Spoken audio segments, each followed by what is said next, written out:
বন্ধুরা, আজকে করেছি মৌরি পমফ্রেট। পমফ্রেটকে ধুয়ে নুন হলুদ মাখিয়ে রেখে দিয়েছিলাম। দিয়ে তারপরে কড়াইতে তেল দিয়েছি, দিয়ে পমফ্রেট মাছগুলোকে ভেজেছি। আর ভেজে তুলে ফেলেছি, পমফ্রেট মাছগুলোকে ভেজে তুলে রেখে দিয়েছিলাম। দিয়ে তারপরে কড়াইয়ের মধ্যে তেল দিয়েছি, মৌরি ফোড়ন দিয়েছি, দিয়ে এর মধ্যে একটা পেস্ট দিয়েছি, টমেটো আদা একটু দু কোয়া রসুন দিয়েছি। টমেটো, আদা, রসুন আর মৌরিটাকে ভেজে গুঁড়ো করে পরে দিয়েছি নামাবার আগে।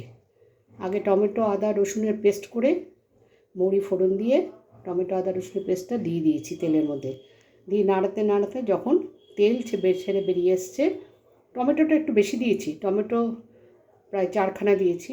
পেস্ট যখন তেল ছেড়ে বেরিয়ে এসছে, আমি এর মধ্যে আবার